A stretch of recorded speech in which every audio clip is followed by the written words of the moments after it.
Hi everyone, and a very warm welcome po sa inyong lahat dito sa ating webinar brought to you by Pinoy Visas NZ.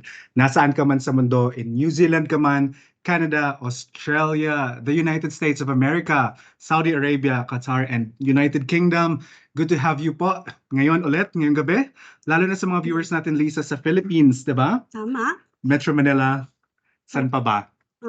Cordillera. Yes, Central Luzon, sa Bicol, maraming watchers din natin dyan and viewers, Western Visayas and sa Davao region. So, quick update lamang po, in the past months, daan-daang mga kababayan na rin po ang ating natulungan para matupad ang kanilang mga pangarap papunta dito sa New Zealand. Mga work visa po from the Philippines or around the globe for them na magtrabaho dito sa New Zealand. Marami na rin tayong na-process, Lisa, ng mga partnership visas and dependential visas po. So, mga work visas para sa kanilang mga partners and student visas or visitor visas for their dependent children. Mga visitor visas din, yung mga gustong magpasyal and enjoy ang New Zealand. Fee-paying student visas, ito yung mga international students natin, which is ito yung topic natin for tonight. Mga visa renewals, ano pa ba, resident visas, and then Sama pagdala nila ng kanilang mga pamilya. Correct. Yes, and then permanent resident visas. So sana po kayo naman aming sunod na matulungan sa inyong mga New Zealand visas. It's very good to have you again tonight po. Ako po si Don, licensed immigration advisor sa Working in Pinoy Visas NZ. Kasama ko po tonight ang ating kababayan na napakagandang Liza Topasha. Liza? Maraming salamat doon. Para naman itong newscasting. Magandang gabi po sa inyo mga kababayan and welcome po sa aming isa na namang webinar na hatid sa inyo ng Pinoy Visas NZ. So, huwag na natin patagalin pa dahil excited na rin naman akong i-share sa inyo ang aking karanasan sa student visa. So, nung ako ay dumating sa New Zealand noong 2018. Wow.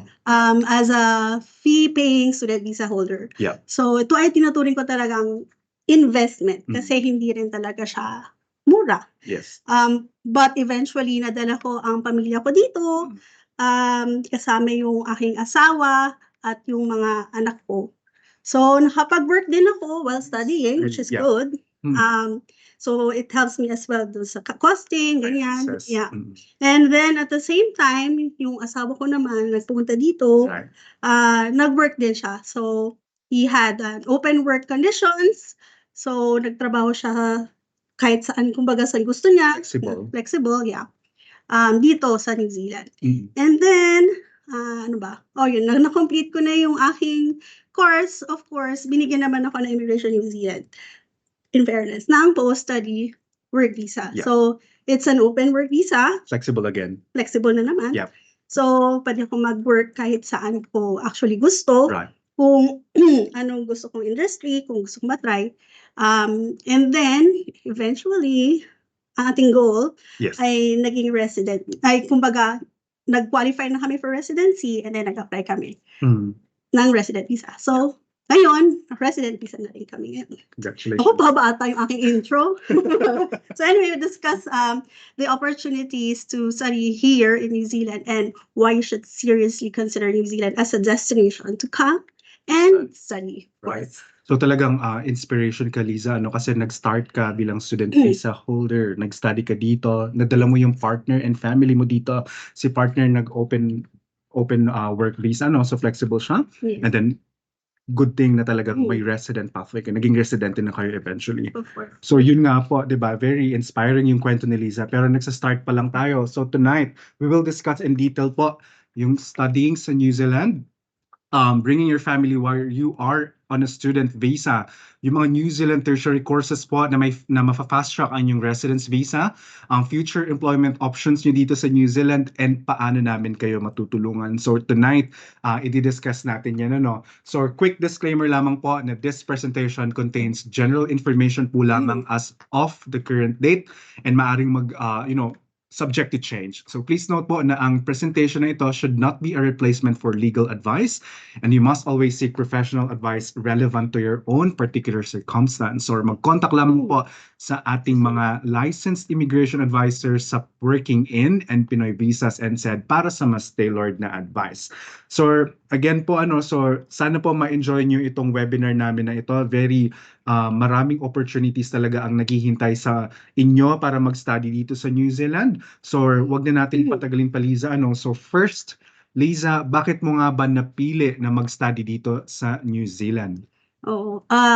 Actually, aware naman tayo na marami rin schools, kumbaga. Yeah. But ever since, after nag-graduate ako noon, gusto ko na talagang mag-pursue ng, kumbaga, further studies after the bachelor degree. So, and then, syempre, kaya ko napili din ang New Zealand because of, syempre, internationally recognized din yung kanilang provider ng mga tertiary education. And then, of course, naging confident din ako na ang mga courses po dito na sa New Zealand ay accepted by employers and institutions sa iba't ibang bansa. And, of course, dito sa New Zealand.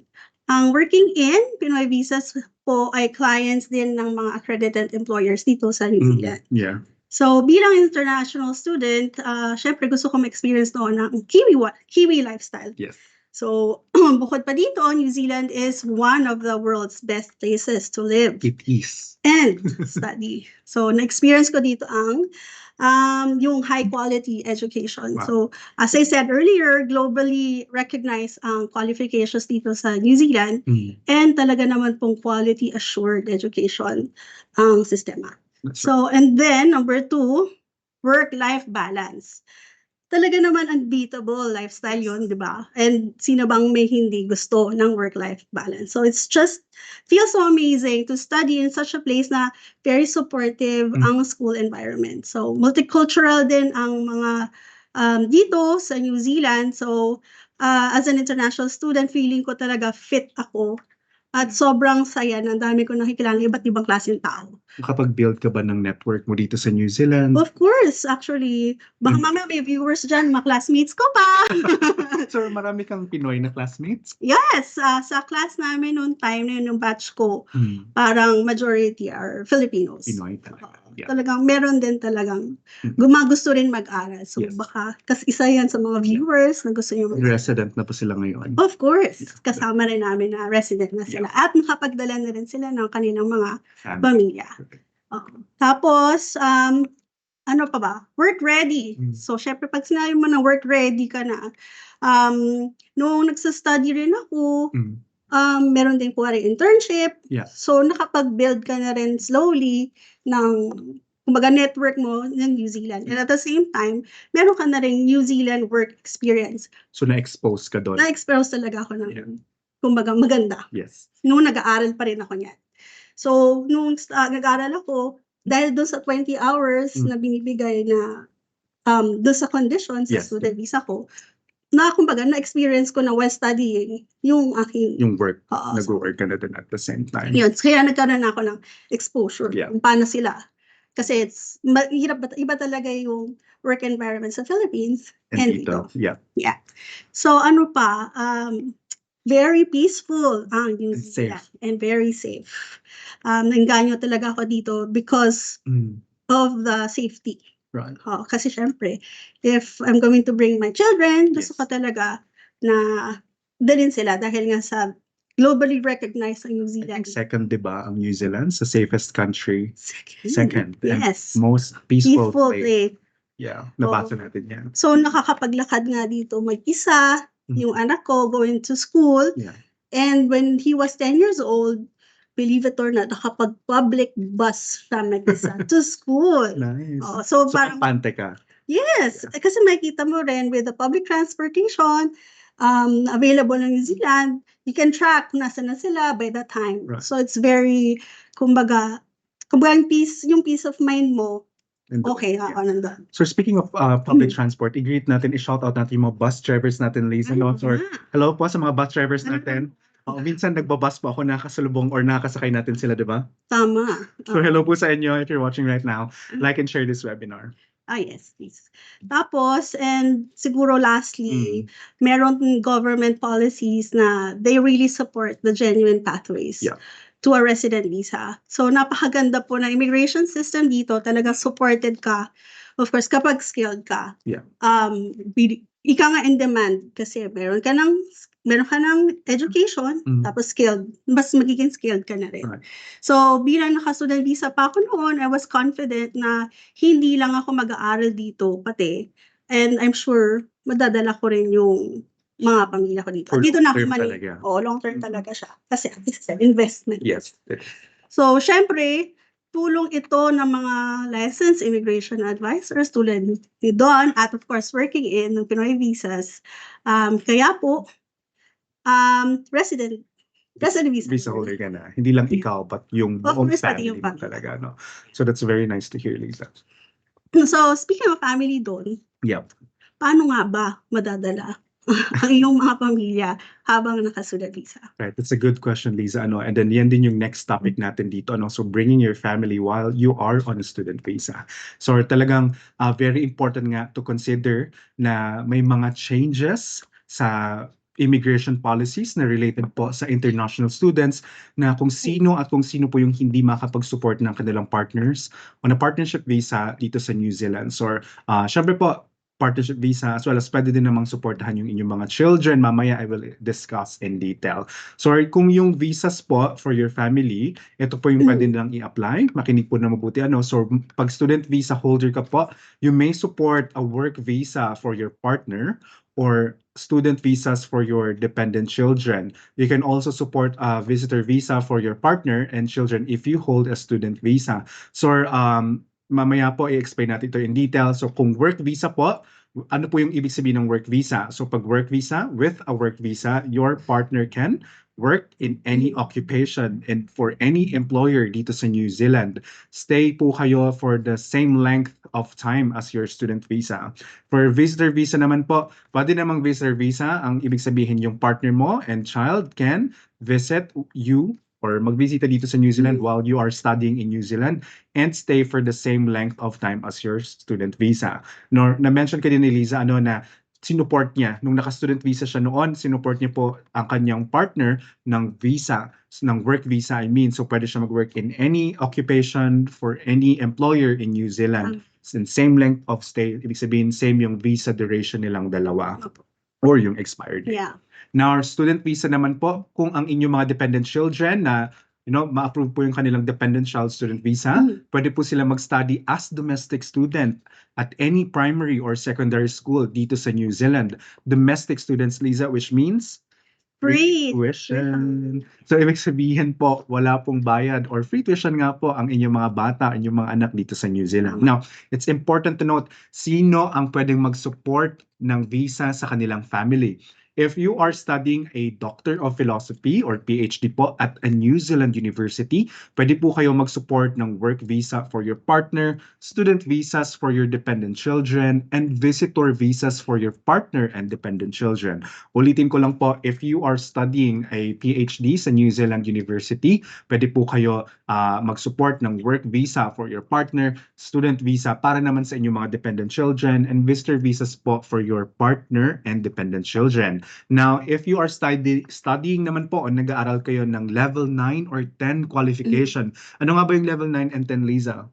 Master's, Doctors, kaya doctoral degree, which is yung PhD na sinabi kanina doon. Correct. So level 9 or level 10, master's and doctoral degree respectively, or level 7 or level 8 qualification naman po na nasa Immigration New Zealand Green List or qualification na eligible po for a post-study work visa.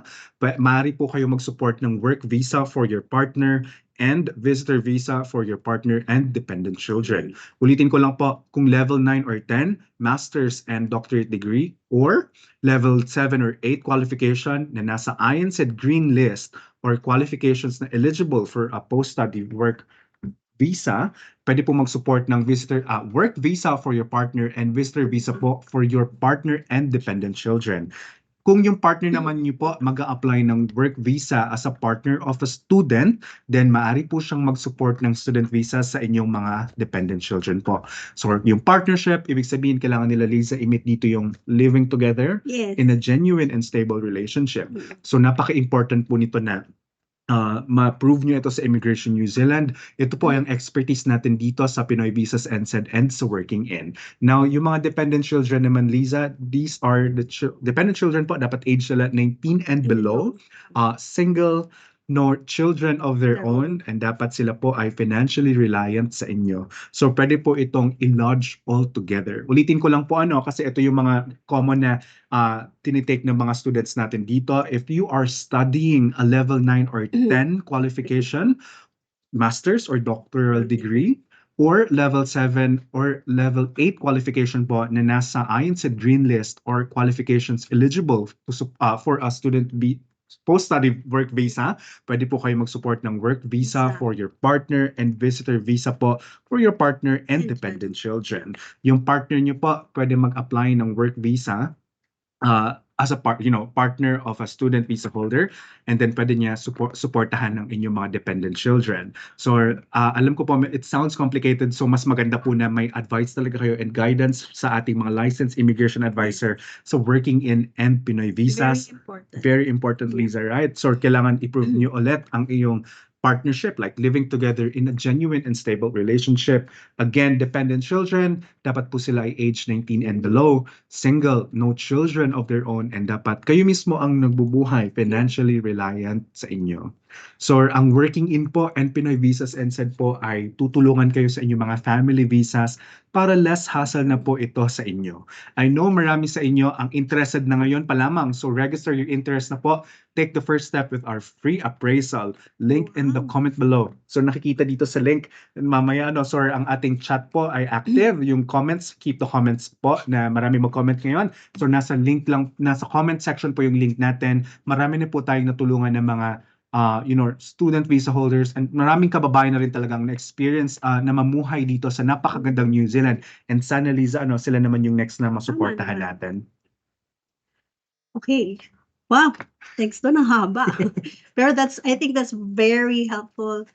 So ngayon, ang next question siguro, anong masasabi mo about their future employment options to fast track, kumbaga, their resident visa? Napakagandang tanong din yan, Liza, and which leads us to our next topic po. Ano nga ba yung future employment options nyo to fast track your residence visa? So ang mga international students po, dapat maintindihan natin and be mindful of both policy and the job market when deciding po to study our particular course or program. It is important po na talagang alam natin yung final goal natin, Liza, which is maging resident, katulad nga ni Liza. So, ayok pala, yes. Hence, it is important po to get professional assistance from our skilled licensed immigration advisors sa Working In and Pinoy Visas NZ na naiintindihan namin ang complex student visa policy, pati po yung family visas, partnership, and dependent children. And talagang based kami dito sa New Zealand po, may deep understanding kami of the New Zealand labor market. So, yung course po na pag-aaral niyo sa New Zealand, kumbaga itong sa tingin namin dapat may potential impact to. So first, yung ability niyo to obtain a post-study work visa after niyo matapos yung pinag-aral niyo or after the graduation. Ano pa nga ba? Your pathway to a residence, pathway niyo sa residence po. And then para magkaroon kayo ng residence visa, of course, and permanent residence after that. And then ano pa ba? Yung ability niyo to sponsor your family. So na-mention natin kanina yung green list, Liza, So ano nga ba yung mga benefits po na para mag-apply for green list occupation? Napakaraming benefits nito, Liza, sa mga people na mag-apply sa mga trabaho na nasa ayon sa green list. So yung green list po, ano nga ba ito? Ito ay, naglalaman. Itong listahan na to ay, kumbaga, may mga several highly skilled roles na na-identify as being in high demand globally and dito din sa New Zealand. So itong mga ito ay, number one, bakit green list ang pipiliin nyo because yung mga applications dito for these roles are simplified and then may priority talaga sila for processing. Next po, yung mga tao na to is, successful sa pag-apply ng kanilang role na fast track nila ang kanilang permanent residency. So either becoming eligible for work to residence, which is yung group 2, yung nakita natin sa screen natin kanina, or yung tinatawag na straight to residence or yung group 1 or tier 1 green list ayon sa green list. So next naman po, yung mga tertiary education students natin can study for one of these roles para magkaroon sila ng post-study work visa. It's an open work rights po, and based on that, potentially move straight to permanent residence. And I think, Liza, yung mga ibang roles dito, may mga sinet yung Immigration New Zealand na minimum salaries para ma-encourage talaga ang mga high-quality applicants natin, ano? So, if you want po to study in New Zealand towards a role that is on the green list, ito po again ay magiging eligible kayo for a post-study work visa. So this visa allows you to stay in New Zealand for a maximum of 3 years once you completed your degree po. So yung length of stay na ito, Liza, varies according to their course length. So maaring iba yung policy noon kay Liza, iba na po yung ngayon. So dapat talagang mag-guide kayo ng licensed immigration advisors dito sa Pinoy Visas NZ and Working In. So to be eligible po for a post-study work visa, you must have studied a degree at level 7 or more, or a non-degree level 7 or less, and gained a qualification that is eligible for a post-study work visa. So studying for qualification in an occupation po with skill shortages may increase your chances of getting a job. So yung Immigration New Zealand Green List po, again, ito ay listahan ng mga trabaho with skill shortages. So kung kayo po ay may job offer na from an accredited employer dito sa New Zealand, after that po, kunyari, nasa green list na kayo. So pag may job offer na from an accredited employer, pwede na po kayong suportahan ng work visa ng employer na yon para mas longer ang stay nyo dito sa New Zealand and eventually apply for your residence visa. So please note po na may mga iba-ibang pathway to residence pa din naman. It's not just green list. Tier 1 or Tier 2, straight to residence or work to residence. Meron pa din naman, Lisa, such as the skilled migrant category. Ito pong SMC, yung new policy po ay diniscuss natin in detail sa ating previous webinar. So ngayon, Liza, sa ngayon, paano nga ba natin matutulungan ng ating mga kababayan? Siguro, well, marami naman kasi agencies, but what sets us apart is that we are a New Zealand-based company. Sinabi nga ni Don. So, at saka marami rin kaming Pinoy team members dito. So, there's always someone na pwedeng mong lapitan if you're comfortable. And of course, marami rin kaming list of advisors. Kung ayaw mo ng Pilipino, marami rin kami. Yes, so we speak different languages. Migrants din tayong lahat dito, Liza. So we understand your situation. Yes, totoo yun. So, yun nga, meron din kaming, we've been sharing pala ang link dun sa aming comment section. So, if you're interested, mag-register na po para simulan na, kumbaga, ang inyong siguro ang assessment. Step 1. Step 1 lang pala muna. Yes. Excited ako masyado. Sorry. So, we'll pop this up again for anyone who have missed it. Register na basta register your interest. Link in the comment section below. Take the first step. Yes. Kumbaga, sabi nga niya. For the free appraisal. Libre. Again, libre. Mahilig tayo sa libre. Now, paano lang sa pag na-complete na nila yung form? So, pag na-complete na yung form, fill it up as much as possible kasi it will be easier for sa advisors, sa mga advisors, of course. The more information that you provide, mas madali nilang i-assess, and of course, mas madali nila kayong i-assist. And then you'll be invited to chat with one of our limited licensed immigration advisors. So chat one mo, ibig sabihin, if you are outside New Zealand, yung online meeting natin sila. Pwedeng online meeting. And then if you're here, based in New Zealand, aspiring to be students, you can drop by. And coffee. May coffee naman dito. If you want Coke then. Soft drinks. And of course, talk to us about your future regarding jobs, work, or residence visas. And then again, click lang po sa link sa may comment section below. Sagutan lamang ang online form para simulan na ang iyong student visa journey. That's right. Thank you so much, Liza. No? So ngayon, we still have time po para sa some Q&A. So may 5 minutes pa tayo. No? So Liza, Hingin ako ha. tingin tayo ng mga Ng questions dyan. questions. Yeah. So ito, magandang question. Ano nga ba tayo magsisimula? Ang haba ng sinabi natin. So paano nga ba tayo magsisimula? Well, Liza, I think mas maganda na ikaw mismo ang sumagot niyan. Paano ba? ka nga ba nagsimula? Oo, kasi dumaan ka dyan sa student Tama visa, naman. visa pathway. So paano ka nga ba nagsimula noon? Siguro ako, as I said earlier, dun sa intro ko, I really wanted to pursue postgraduate diploma dati pa. So in-identify ko yung areas, yung course of interest ko noon. And then of course, kinumpare ko siya with my current qualification and then of course, my experience.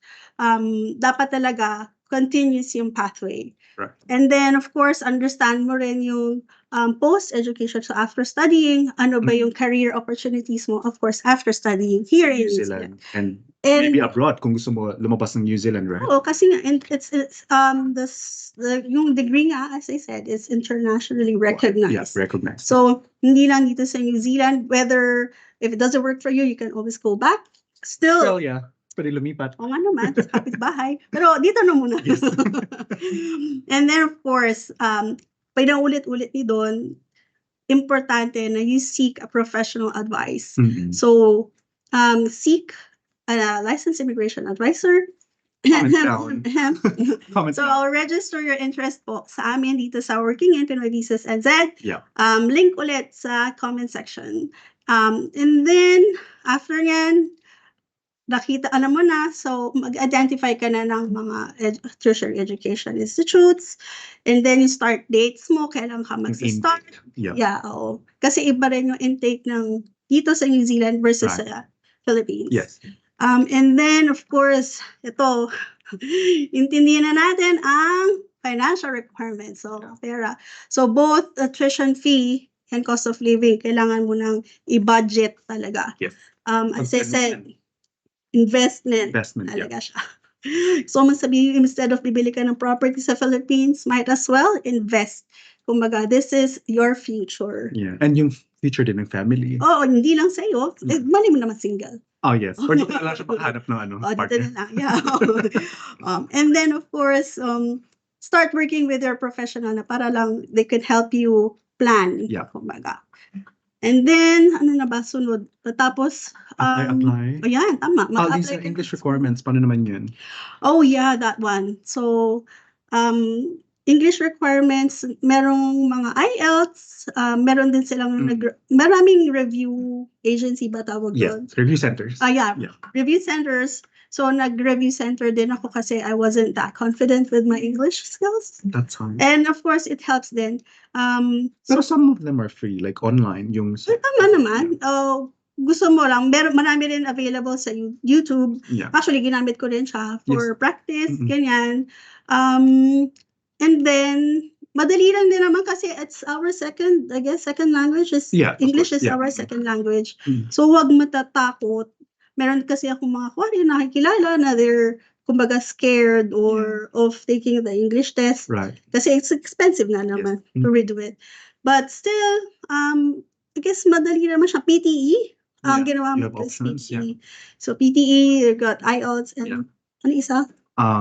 Basta merong isa. So, itong Liza, ito na English requirements na to is, kumbaga, it's not a requirement actually for a visa, pero requirement ito dun sa education, yung sa ano nyo, sa So, for you to be able to get an offer of place, you need to get this English requirements. Standard. And then after nun, syempre, meron ka ng offer of place, apply ka na student visa. Of course, you have to pay the tuition fee. And then, kung meron man accommodation, kung kailangan mong required mo mag-present ng so you need to pay for accommodation cost. And then sana fly na to New Zealand. Yes. And then start your journey. Yes, amazing. Thanks, Lisa, for that. So, kumbaga po, again, kami po dito sa Working In sa Pinoy Visas and said, I know na talagang itong student visa plus kung gusto niyo pang isama yung family is, maaring maging, complicated sa iba sa inyo, pero mas maganda po talaga na assisted kayo and meron kayong professional na tumutulong sa inyo po na, para maplano yung pagpunta nyo dito sa New Zealand on a student visa and kasama yung family nyo. So kami po dito sa Pinoy Visas and sa Working In, ito po talagang expertise namin, ang fee-paying student visa or tinatawag na international student visa po. So gagawin natin tong hassle-free para sa kanila para, talagang mabilis na and then apply ka na lang last minute changes Yes. sa policy. sa policy. So mas maganda talaga na matulungan kayo namin dito sa Working In and Pinoy Visas and So Liza, I'm sure we're over time na, pero na-mention mo yung tuition fee and cost of living. Magkano nga ba yung mga prepare mo noon or hinanda mo? Parang ayoko sabihin doon. Pero sinabi ko nga, as I said earlier, talagang investment talaga Yeah. siya. Don't think about short term, pero long term, Yeah. isipin mo. So, ang nahanda ko, iba yung And presyo I'm sure mo noon. na. Of course, bawi na talaga siya. Pero of course, iba yung presyo noon. Meron ng inflation rate, Right. Yeah. for so many years. Mhm. Ang tuition fee ngayon is 25. At least 25,000 New Zealand New dollars. Zealand Yeah. dollars. Again, 25,000 New Zealand dollars po. And then plus living expenses na din. Siguro mga around 20,000 New Zealand dollars. yeah. So, Mhm. on top po yon sa tuition fee na Mm. 25,000 New Zealand dollars and an additional 20,000 New Zealand. Kumbaga, pero yun nga, May access ka naman noon. Yep. oo, may access naman ako nun. Kumbaga, nakasave enough na rin na, alam mo yun, Right. Mm-mm. para mag-aral. Right. So, may isa akong nakikitang question dito, Liza. So, sorry po, overtime na tayo, pero one last question na pwede natin i-take. Ano nga ba yung mga magagandang course na pwede nilang kunin ngayon? So, siguro depende talaga to sa interest ninyo, nagmamatter din yun. Of course, sabi ko kanina, you have to look at your qualifications, yung previous qualifications nyo, and then yung work experience niyo. Pero as of the moment, naririnig ko ang maganda, apart from yung link sa mga tier 1, tier 2, na green list na sinabi ni Don kanina, sikat ngayon ang graduate diploma in teaching. Maraming sa Filipino, marami tayong mga teachers actually dito na yung Pinay. ECE, early childhood, tama ba? Early childhood Education. That's And level then, 7. Yan, Yeah. level 7 pala. So, meron din level 5, kung gusto ninyo, which is Diploma in Enrolled Nursing. Yeah. Siyempre, nurses, Yes, Filipino. Pinoy talaga yan. Yeah. As meron din, ano nga yun? Construction naman. So, level 6, Diploma in Construction, Quantity Surveying. Mhm. And then, meron din, of course, engineering. Yeah. Level 6 naman siya, New Zealand Diploma in Engineering. Yeah. Tapos, construction ulit, talagang construction, no? Marami, yeah. Oo, maraming construction, bachelor degree in construction, economics, and then, of course, meron din chef. Gusto nyo mag-pursue mga chef. Meron din diploma in advanced cookery. Mhm. So, marami pang iba. And, of course, current na in demand lamang po yan sa ating mga Pinoy ngayon. Mhm. Oo. And marami rin tayong pinaprocess. I think yan yung common na Yan yung napaprocess mga natin at this common stage. pala. Well, thanks for that, Lisa. So kami po dito sa Working In, Pinoy Visas and ay handang tumulong sa inyo. So nakikita natin, Lisa, sa ating system ngayon na dumadami na po ang nag-complete ng form to register their interest po. So if you are interested in studying po in New Zealand, take the first step with our free appraisal. Link in the comment section. We have helped thousands of Pinoys na talaga na na-experience nila ang napakagandang buhay And sa growing. growing na yung community natin dito sa New Zealand, and sana po kami naman ang next na makatulong sa inyo. There you have it, mga kababayan, mga ka-Pinoy Visas and natin dyan. Maraming salamat po for joining us tonight. I'd also like to thank Theo and Patrick from our marketing and digital team for making this webinar running smoothly. Lisa, before we end, any last words sa mga kababayan natin? Start na! Register and take the first step, sabi nga ni Don. Yes. At maraming salamat po. Yes, and have a good night, everyone. Maraming salamat po sa inyo. Until next time.